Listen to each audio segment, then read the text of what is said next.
Welcome into Rounding the Bases Live, presented by Enterprise Bank and Trust. My name is Joel Goldberg. Happy Monday, everyone. Hope you had a great weekend and survived the. Could we have imagined a pandemic that now has the Sahara Desert creeping over our skies? Like, what in the world is going on here? Could you feel that yesterday? I could feel it a little bit in the lungs. Could feel maybe those allergies. Maybe I was just making it up. I don't know.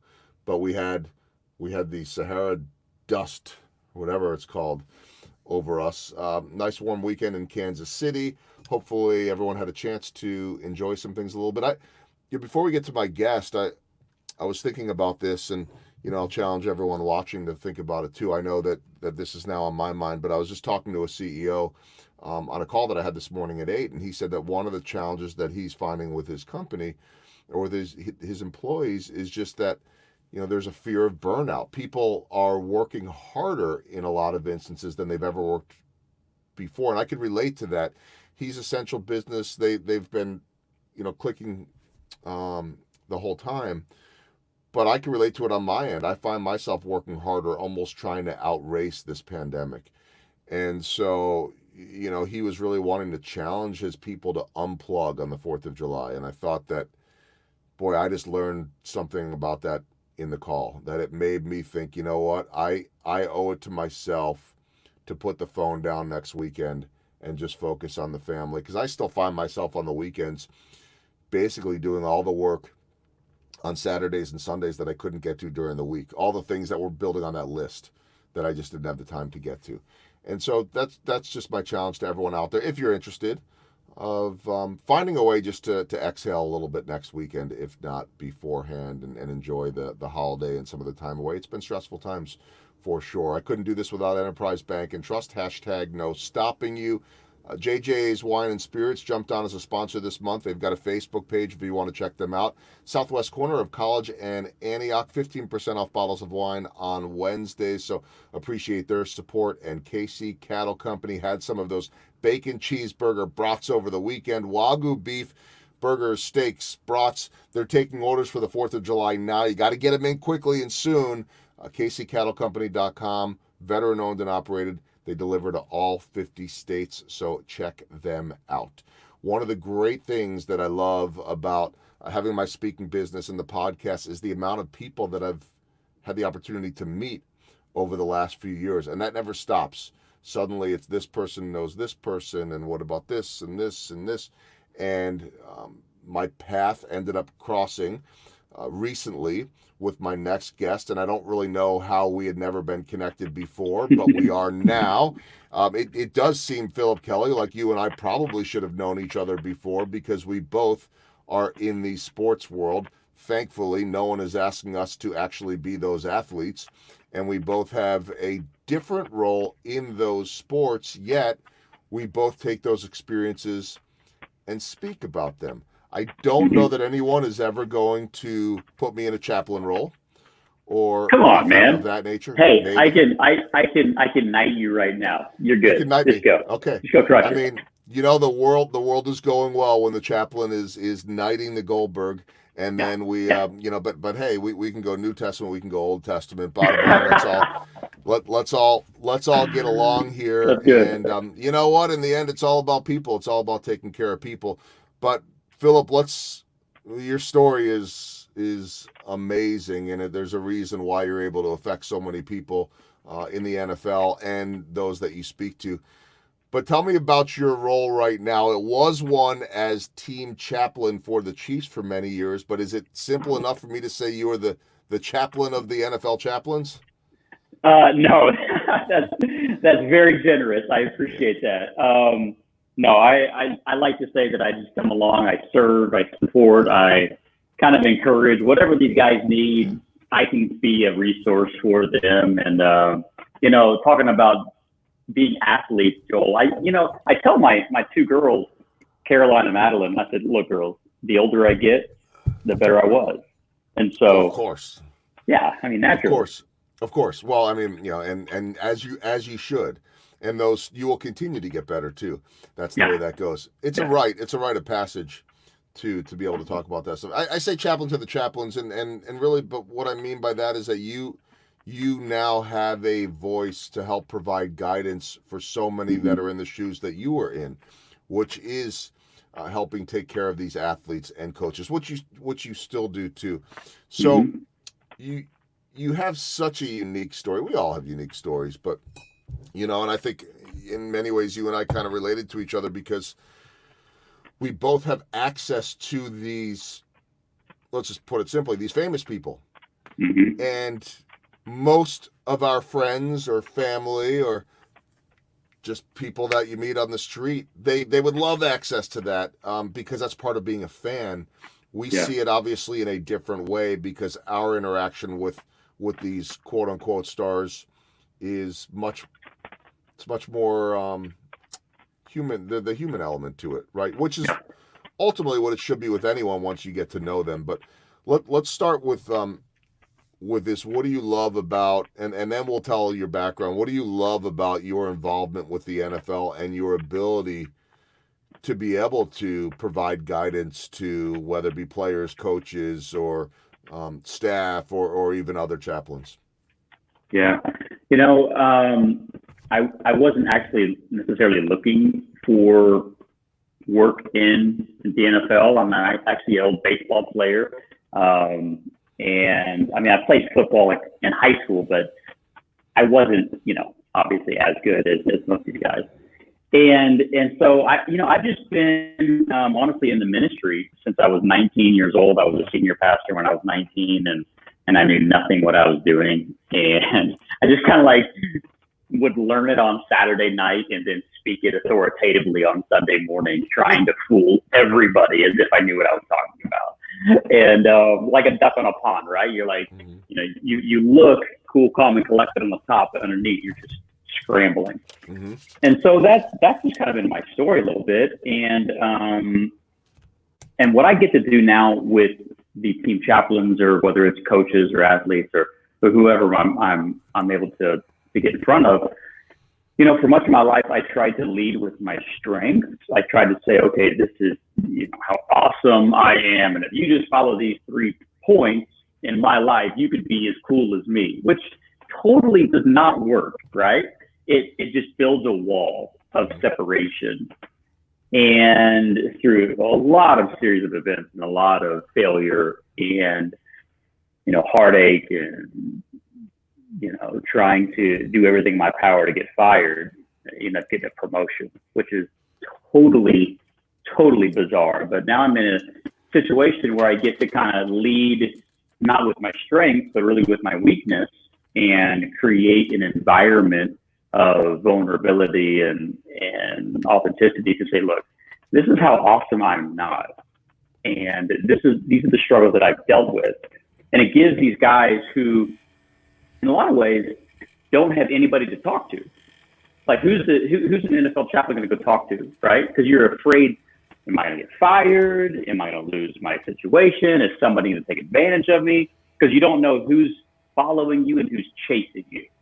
And so what I get to do is, just kind of be a friend and listen, support, and really just kind of coach through way of asking a lot of open-ended questions, keep my mouth shut, letting these guys pour out, and just being a friend, a confidant to some guys who may need it.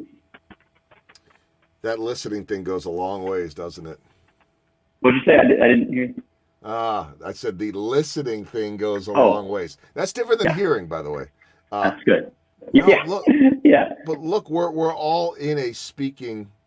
I mean, me, you, many of us are in a world where we are asked to speak. I don't mean getting on stage speaking. I mean, this proposal or this advice or whatever it is.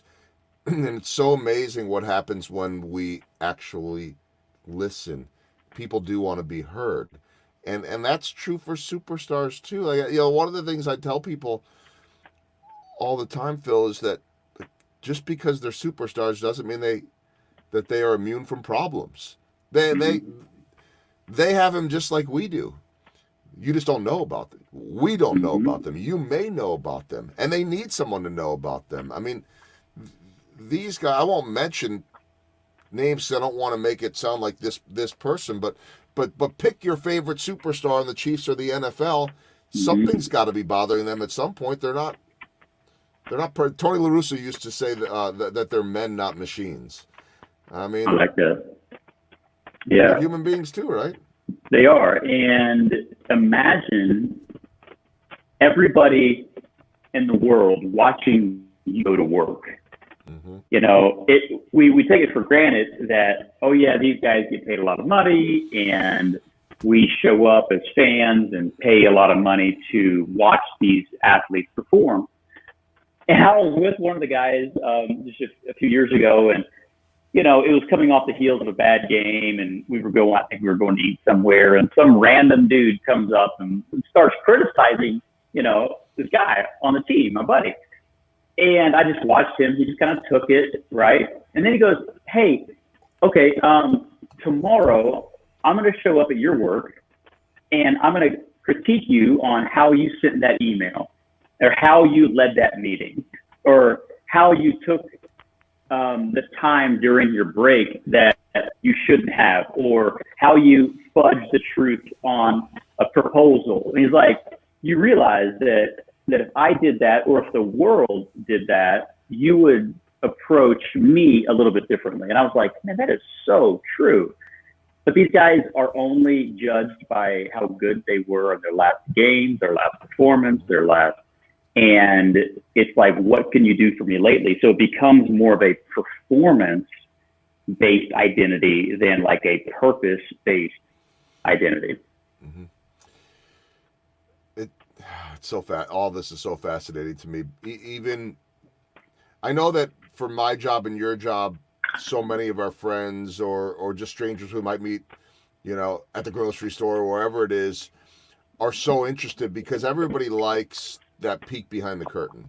And you and I have that peek behind the curtain. You have a different peek behind the curtain than I have because you truly, and some guys will not confess, but some guys will confide in me on some things, but it's really not my role. And that is your role. And so, you know things a lot that you can't share, obviously, in confidence, but I'm so fascinated by all this, just the human element of it, that again, we are all just people. And it's the simplest of expressions. People are people. And so I bring that up because your story to me is truly incredible. And I think it's, it is what enables you to get in front of audiences and make an impact, because here is a guy that must be perfect. I mean, he's been preaching, or he's been a minister. He's helping people lead better lives, yet he had his own issues. The first thing I want to do before we tell the whole story is just simple answer, and then we'll fill in the blanks. The first ever funeral that you preached was whose? Yeah, just jump right in, Joel. Sorry. No, I love it. I gave you full access. Yeah, I was 20 years old, and it was my dad. He was 52. He was the town drunk growing up. My parents got a divorce in the first grade, and I always swore that I was never going to be like my dad. And it was, an alcohol-induced suicide. And as a 20-year-old, I was still a kid, and yet I was in a position as the senior leader of an organization, of a church, where then everybody looked at me as like, well, you need to do what you do. And so I couldn't be a son. I couldn't be a child, really. I had to be on stage, and I had to perform, and I had to have the guy with the answers. And yeah, I mean, that's just one little microcosm of just dysfunction that in a lot of ways, I had trained myself to be a human doing and not a human being. if I just do and perform, in a lot of ways, just like these athletes, like you're only as good as your last game.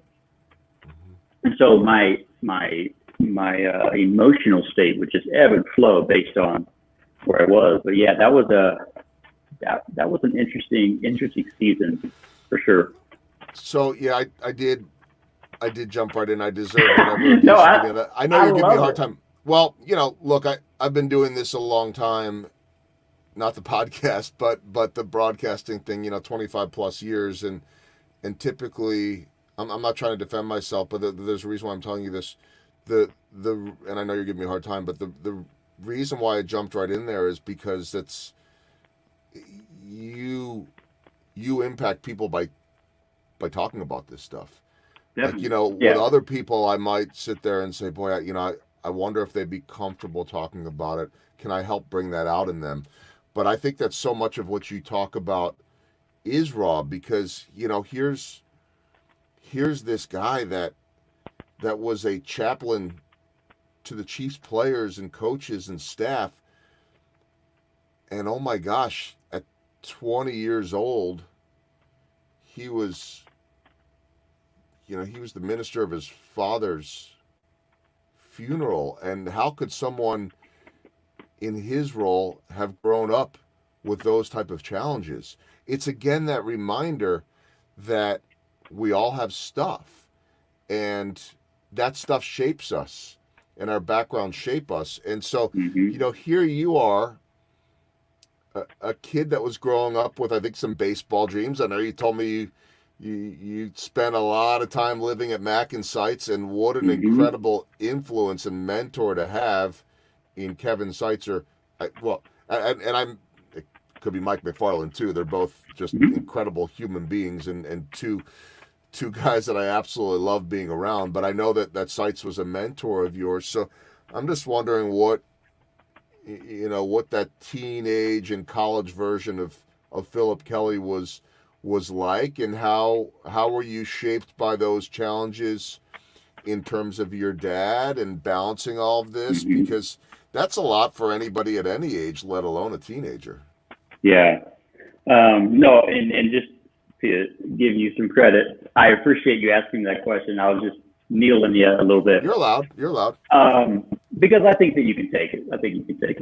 But yeah, as I was all kid who was like, I in a weird way, and this is I don't even know, like psychology or all of the counseling doctors can maybe figure this out. But as a kid, I remember some of my earliest memories was like huddled into a corner in a position, just crying hysterically, with a throw-up bucket right next to me, and I was inconsolable.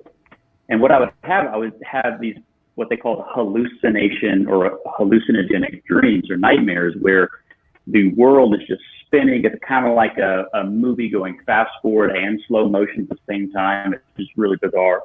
And I would get rushed to the hospital multiple times, and the doctor would be like, are you experiencing any trauma? Are you experiencing any abuse or whatever? And even as like a 5-6-year-old kid, like I knew what BS was, and I would listen to my dad. He's kind of get some BS answer to kind of gloss over just a lot of, whether it was mental, physical, sexual, like whatever you can imagine.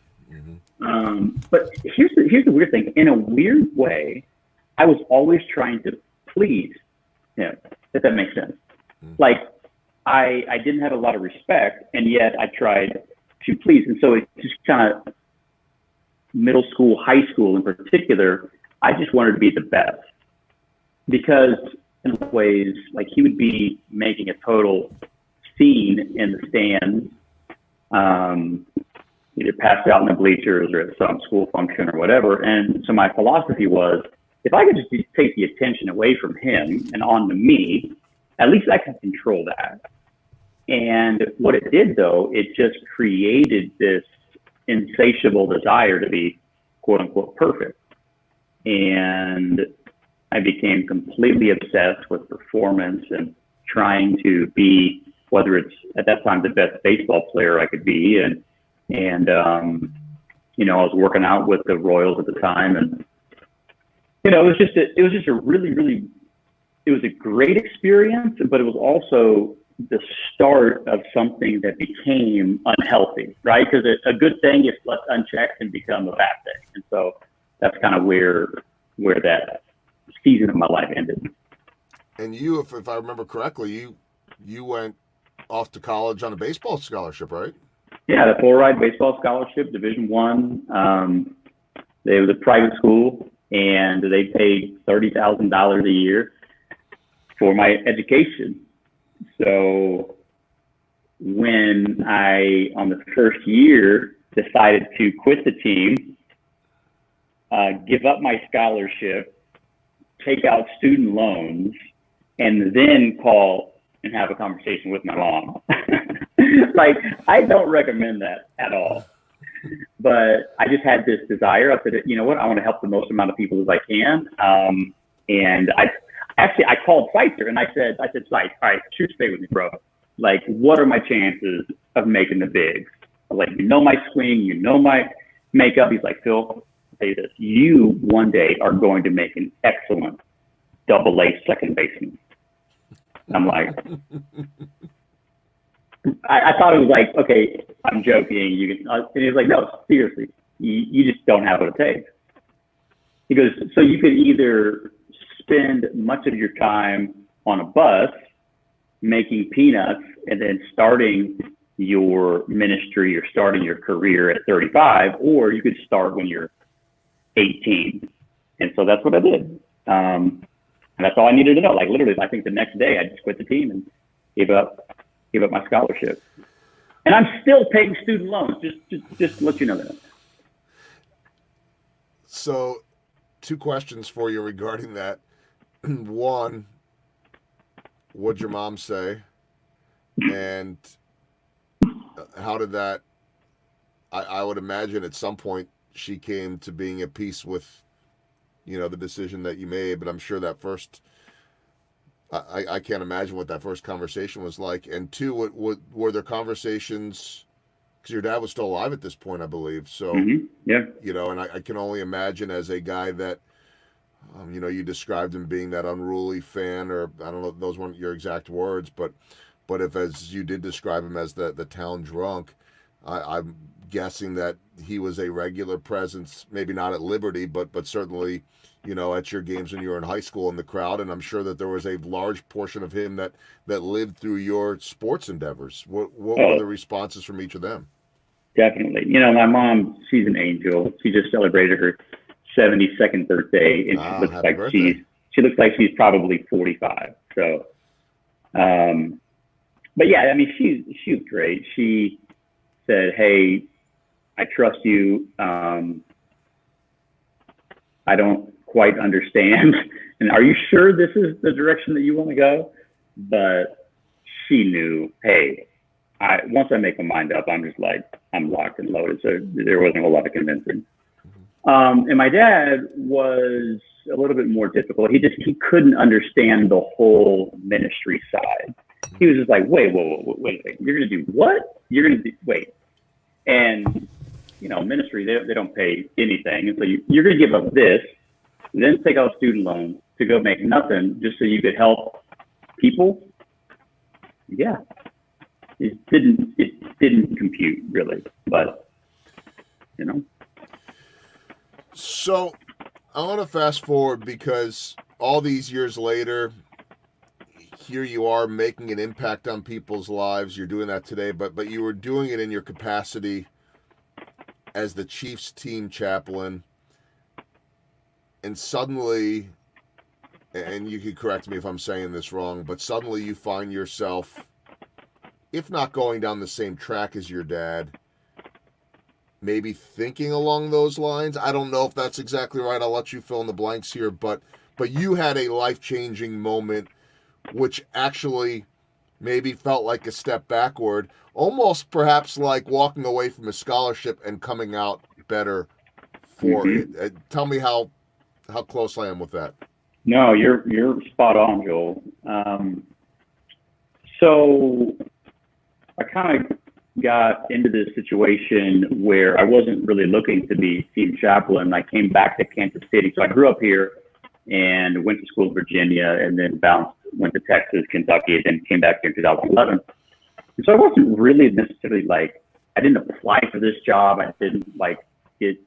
It wasn't my dream. I just kind of went and did a few Bible studies and a few team leadership things and a few chapel services. And they were like, hey, can you be our guy? I was like, okay. And then they said, hey, NFL stands for not for long. So you're not guaranteed, another year. We're just going to see how this year goes. And it ended up being several years. But with that, my ego, let's be honest, it would just started to swell. Okay. And I'm like, yeah, I got this. I'm like, do you know who I am? Like, nobody cared who I was. They were just, they liked me because I was hanging with some popular guys. But the more my ego got bigger and bigger and bigger, things started happening, whether it was TV or radio or a book or different speaking things. And at that time, our family had a lot of like health issues and we were in and out of the hospital for several months and I wasn't sleeping. And so I was just like, you know what? I know I swore that I was never going to be like my dad, but I saw him drink right before he went to bed. So I'm going to give it a shot. And so I started and it was hidden. Nobody knew it. And then I was like, wow, this is all right. I may wake up with a headache, but okay, let's try it again. And let's try it again. And that went on for about a month where I was like, man, this is all right. So then what started out at night then kind of slowly crept into evening time where I would hide it and then brush my teeth and then cover it up and then feel bad. And that lasted for a few months. And then, it slowly kind of started to where I was drinking all day, like literally all day, feeling terrible. I mean, the whole time I'm like, I'm such a hypocrite. Like, who am I? Like, what am I doing? And, I'm ministering and speaking to people, telling them how they should live their life. And yet my life is not what I'm saying it is. But here's the rub. I felt like I couldn't talk to anybody because I felt like, well, if I tell anybody this, I'm going to get fired. I'm going to lose my job. I'm going to lose everything. So I need to keep this hidden. And so that lasted for like a year, maybe a year and a half, where it was, it wasn't every day, but it was definitely addictive. I was totally like, I tried to stop and then I couldn't. And then I tried and I would make all these promises saying, okay, today is going to be the day. And then noon would come and noon would go and, okay, tomorrow is going to be the, and it would just slowly build. And finally I couldn't take it anymore, and that was a pretty big moment in my life, February 1, 2017. And, through a series of events, just kind of raised a white flag in my life and just said, here. And so I showed my wife all of my secret stash, all of my secret bottles. It was interesting. They were in my closet, in my suits, in the inner pocket of the suit coat. And I had all these suits that were lined up and I just had all these bottles. And I'm not saying that I think drinking is wrong. I just know that for me, I wasn't like most people, like they would have one and then I'd be like, why don't you have 10 in my mind, right? And so through the advice of a really trained, specific, like a ninja-like counselor, he was like, look, I think that with your family history and with your situation that you need to go get professional help. And so at his recommendation, I went and spent 45 days at a treatment center outside of Nashville, Tennessee.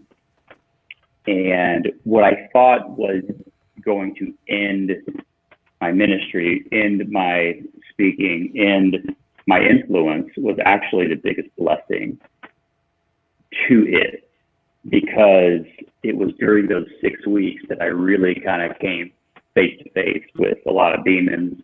And I learned that the addiction was really just a symptom, you know, like we all are going through stuff. We all have junk in our lives.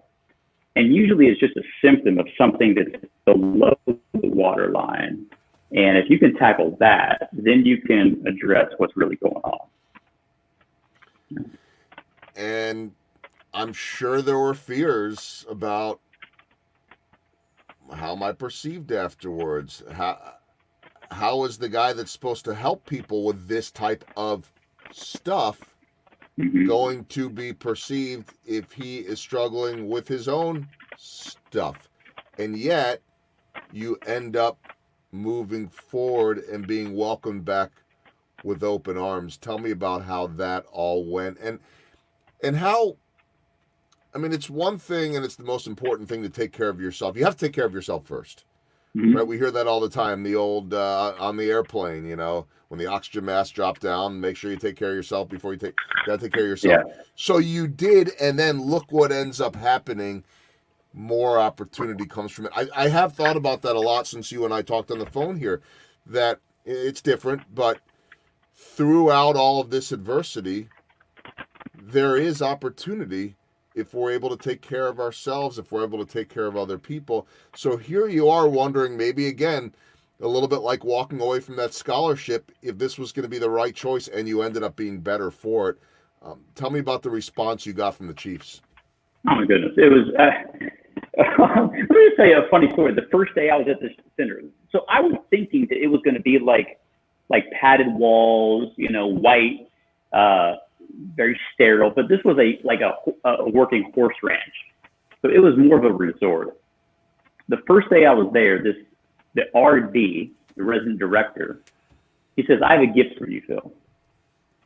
And he reaches behind the couch and pulls out this pink hula hoop, and he puts it around me. Now, I'm scared to death. This is my first day. I'm living with 15 other guys from all over the world, and I can know who some of them are just because they're famous people. And so I'm scared to death. And he goes, "I want you to wear this hula hoop for the next 24 hours. I'm like, "You've got to be kidding me." Like, I'm already embarrassed enough. Now you're making me wear this hula hoop. He's like, "Oh yeah." And this guy was like a former combat Marine. He's like, "I want you to wear this hula hoop wherever you go. I want this to be around you. You have 2 other roommates. They're going to make sure that you sleep with this thing. You shower with this thing. You with this thing, you know, you figure it out." And I was like, "Why?" He goes, "Let me say this. Anything inside this hula hoop is your business, Phil." He goes, "Anything outside this hula hoop is none of your business." He goes, "Your best thinking landed you here." He goes, "I bet all your life you've been pouring and pouring and pouring and giving to everybody else at the expense of developing yourself." He goes, "These next 6 weeks are really the greatest gift that you never wanted." And so I was able, like you said, to work on myself. I come back 6 weeks later, and, you know, I was with a ministry called Athletes in Action, and most NFL chaplains are with Athletes in Action. So it's kind of a ministry that the NFL for 50 years has looked to provide their spiritual or character coach ministry.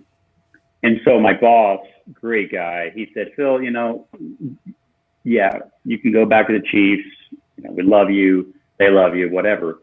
He goes, but I have something a little bit different. He's like, let's look at this as maybe an opportunity to look at the health of all of our other team chaplains. He goes, "I guarantee you're not the only one who felt like you can't go talk to anybody. You're not the only one dealing with an addiction. You're not the only one dealing with the dichotomy of wanting to get help, but feeling like you can't." He goes, "How about you come alongside these guys and help serve and support and coach and yeah, be their chaplain or be their guy that they can talk to." He goes, and this is what he said, he goes, "Because now you have street cred."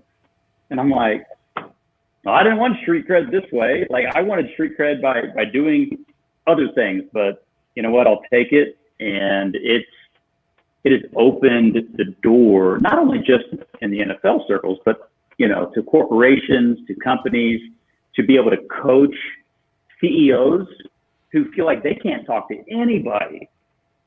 And I'm like, hey, let's develop this relationship, or managers, or, you know, going and talking to companies about when you lead with authenticity and vulnerability, you actually are taking greater steps in leadership, because, you know, I would rather follow a leader who may not always be right, but they're always real. Like I will follow that leader to, you know, through a brick wall. Mm-hmm. And so that's kind of my message, my story, to talk to not just NFL teams, but, you know, any audience that would listen, really. Well, and it's got to give you credibility too. Not that you wanted to earn it this way, because look, we're all going to put the chaplain, the minister, the pastor up on a pedestal. Well, they're the ones that have it all figured out. In the very same way that we do with the star athletes. I would say it's more misplaced with the star athletes. Why? Because they're amazing at a sport. Do they have everything figured out? But I think you could say the same thing about the priest or the minister or the rabbi. Just because they are leading people and leading them, you know, and teaching the faith, doesn't mean that they aren't without their issues too. Again, it gets back to that thing of everybody has stuff. So, and notice how I clean that up in front of a chaplain here. But hey, you've been in a lot of locker rooms. You know how that all works.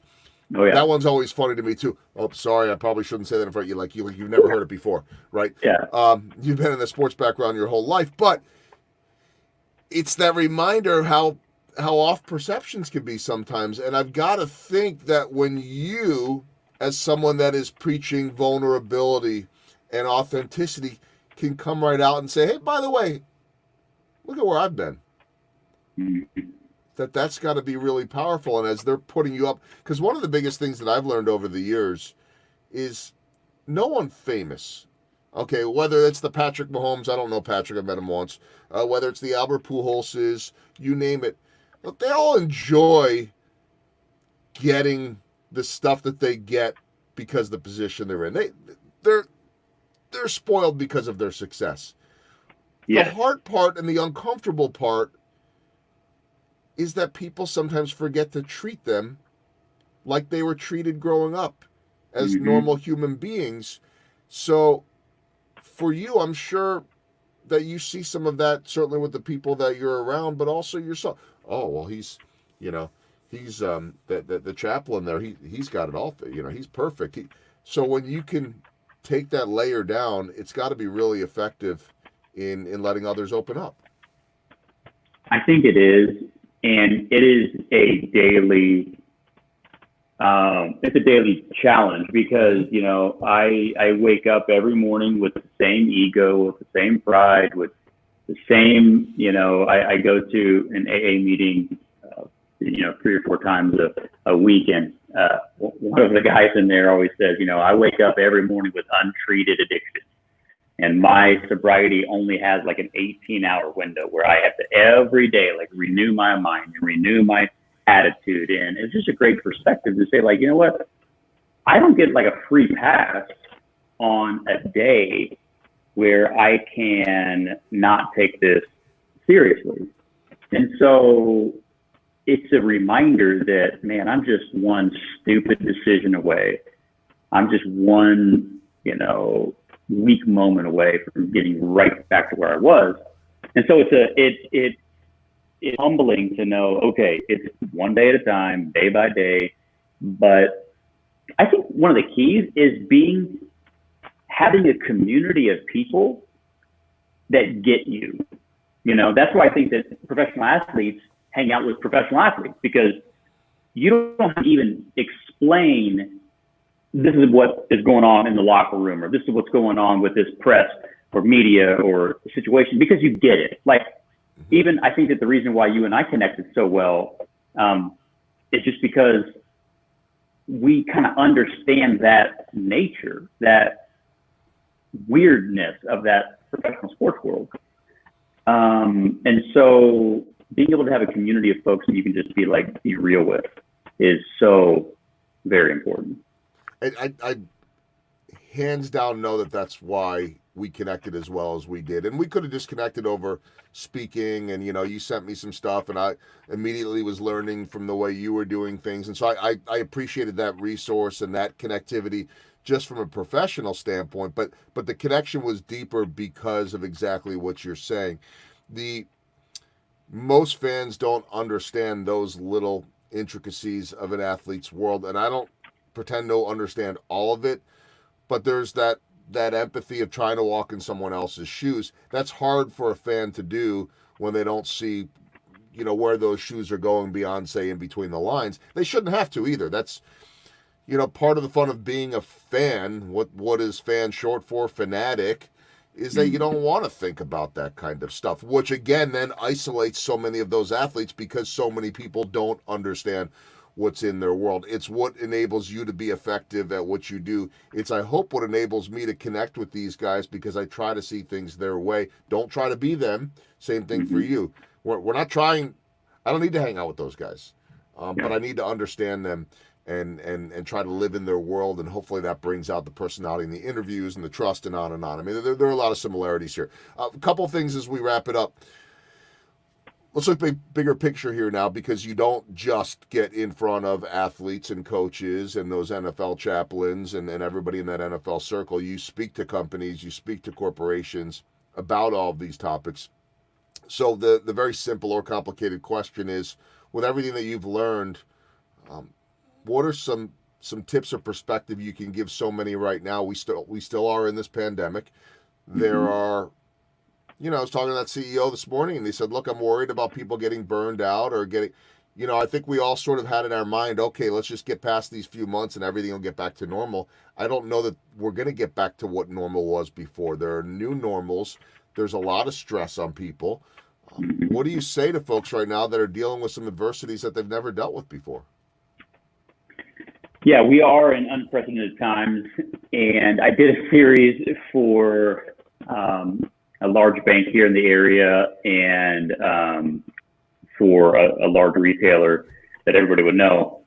And I did a series called How Do You Pivot Successfully? And I used the Friends episode where they're trying to carry the couch up the stairs and they're like, pivot. And I was like, okay, how can we talk to companies? And when I say companies, it's just people. Like, I think that I talk to organizations and companies. No, I talk to people and people going through stuff. Everybody's got something. We all have fears. We all have insecurities. And so I just took that word pivot, P-I-V-O-T, and I said, okay, let's break it down to, during this season of crisis, we need to get back to our purpose. What is our why? When you know your why, you know your way. And when you forget your why, you lose your way. And so we need, as humans, not just as leaders or business people, but as humans, get back to our why. The I in pivot is just innovation. And I think that an interruption like what we've had is really an introduction to innovation. Like, what can we do? How can we do things better, differently than we've never thought of before? We've never felt like we had permission to do it, and yet it's an opportunity. The V is values, getting back to your values. But I think and then the last one is T, which is trust. What I skipped is O, and this is kind of what I was thinking about as you were asking that question. The O is really obstacles and opportunities. What we have right now is really a massive obstacle. I mean, you don't know what you're made of until you're put through the test. But what if we look at the obstacle as the way of growth? What if we look at the obstacle as really an opportunity to grow not only of ourselves, but reaching out and helping somebody else who also needs to grow? And so, I mean, I tell people all the time, like, you can either come out of this pandemic bitter or better. It's a simple choice. Like, we can either shake our fist at the heavens and say, okay, why? And I say, no. Why not? us. Mhm. You know, look at what I don't have. Look at what I don't have. Look what I've lost. Okay, well, okay, great. But what do you have?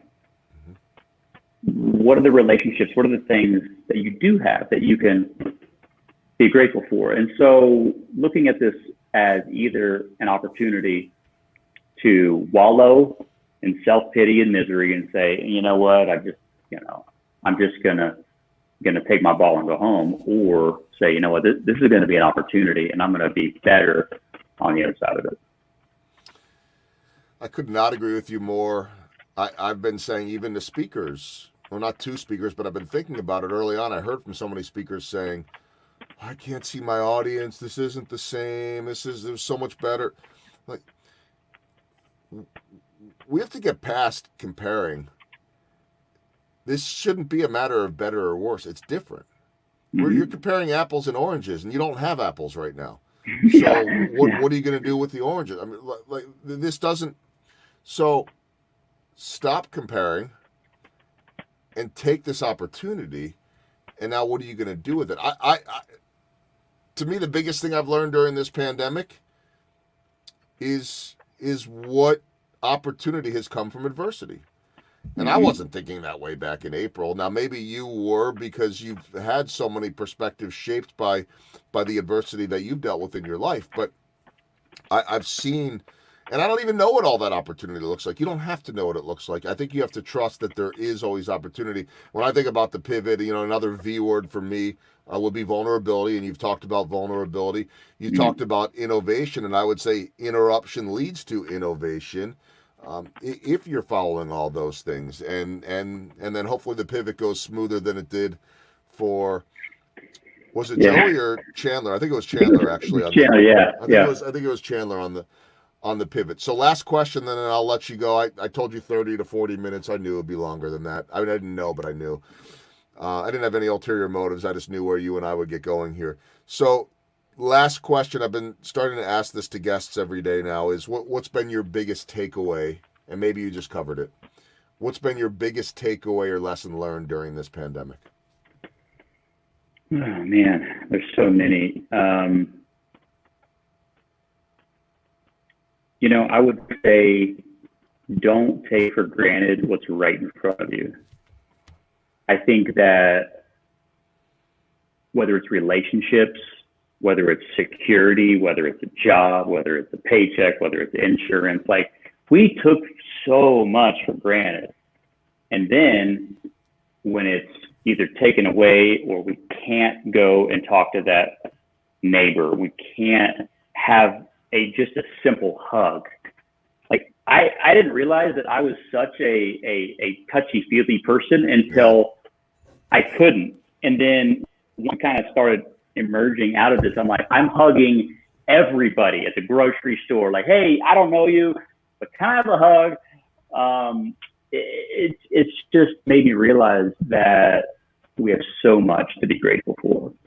And one of the practices that I started doing during this pandemic is every night writing a gratitude. And I simply write, I am truly grateful for blah, blah, blah, because, and every night, for 3 or 4 months now. And I have this list of different things that I'm truly grateful for. And it brings me kind of back to true north, back to center, and say, okay, let's not focus on what we don't have. Let's focus on what we do have, and then go from there. It's great stuff. If anybody wants to learn more about Phil, if you're looking for a speaker, if you're looking for some perspective and so much more, you can check him out at phillipkelley.net. I know that you and I are just getting to know each other. I feel like I know you very well already. Hope some more people that we're watching today do. I want to share my friend Kiana Sinks. We all got stuff. I wanted to put that out there because she has a webinar today from 11 to 12:15. White Allies, No More Excuses. I signed up. I paid. If she's still watching right now, I might be a little late because of one thing, but I'll be in there. She's doing incredible work in the community, and that's been the beautiful thing to me of these times, is just being able to bring people together. That's something you've done for many years. I know you'll continue to do so. Phil, I look forward to at some point being face to face with you in person, and I think our paths will take us in a direction that I think will have us working together in some way. And when I see you, I will give you a very large bear hug. Very large. I'm a bigger guy than you. I'm thinking, but whatever works. That's fine. I'm wiry. Just jump on in there, for sure.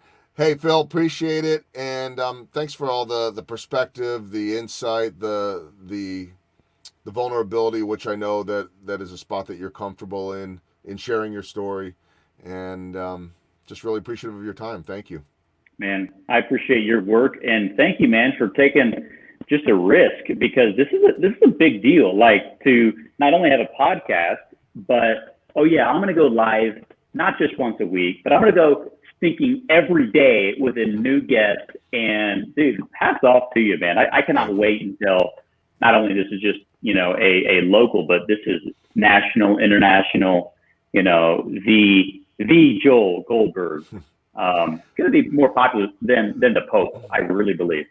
Yeah, I don't think so. But if I do get there, I want one of the little Pope mobiles. That would be fun. Just get you a hat. Give me a hat. Yeah, look at that Goldberg guy going there. There he is. there he goes. All right. Well, either way, tomorrow is guest number 70. Actually, triple header tomorrow to wrap up the month. So guests number 70, 71, and 72. But it was all preceded by the great Phillip Kelley. Oh, wow. So, yes. Yeah. Come on, if you're going to throw this stuff at me, I'm going to throw it right back at you. Nice. Very good. Very good. All right. Now we sound like, like two old friends that can't get off the phone. So I'm going to let you get on your way, because at this point, no one really may want to listen to us babble any longer. But this was awesome. I appreciate it, and I will talk to you soon, my friend. Cool. Thank you, buddy. All right. That is Phil Kelley. You see why I wanted him on as a guest. Pretty amazing stuff there, and I think we just scratched the surface on that one. Phil's a guy that I'm going to continue to learn from. I have no doubt about that, whether it be the speaking industry, life, the way to treat people, motivate people, and all of that. Big thanks to Casey Cattle Company. Get those orders in, because 4th of July is coming, and they've got that Wagyu beef. Get that in by July 1st, I think, is their deadline. Check out the website, caseycattlecompany.com, or their social media.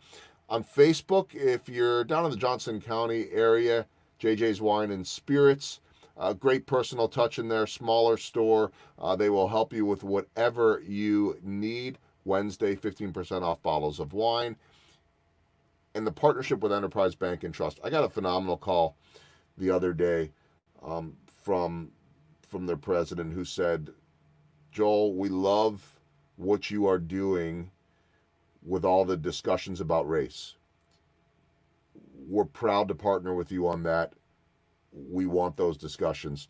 So, I didn't know that this was all going to come up when they jumped in partnership, but I'm really proud to have that with Enterprise Bank and Trust, and to have their support. Quite frankly, if a sponsor were to come in and say, we're not really comfortable with you talking about that, I'd say that's fine. I'm happy to give up whatever our deal is and move in a different direction. The fact that they're in the same corner with me and with so many others is just gratifying for me. Tomorrow I'm doing a special triple header, and the theme is going to be gratitude, and so it'll be 3 as we finish up June. Baseball comes back, I think, in July. I want to talk about 3 people that specialize in giving back to others. So my first guest at 9 tomorrow is John Rule, and his company and the book he wrote is called Giftology. So he specializes in giving gifts and expressing gratitude. We'll talk more about that. Then at noon, I have Pastor AD3, and he, to this point, has done some of the most amazing things I've seen in terms of the discussion about race. He did a sermon or an interview called Dear White People, and that's the one that has resonated the most with me. And I don't know him, but I said I have to get him on, so he'll be on at noon. I think it's a perspective in an interview that could help everyone. And then at 2 will be Nicky Lopez, Royal second baseman, who is still a young guy finding his way in the big leagues, but is just the most amazing giver. I've watched him over and over again with kids and signing autographs and taking care of people. So triple header to wrap up June. As for today, can't thank my guest enough, Phillip Kelley. I'm Joel Goldberg. 9 o'clock going forward, except for that triple header tomorrow, will be all day long. Thanks for watching. Have a great Monday, and see you back here tomorrow, everyone.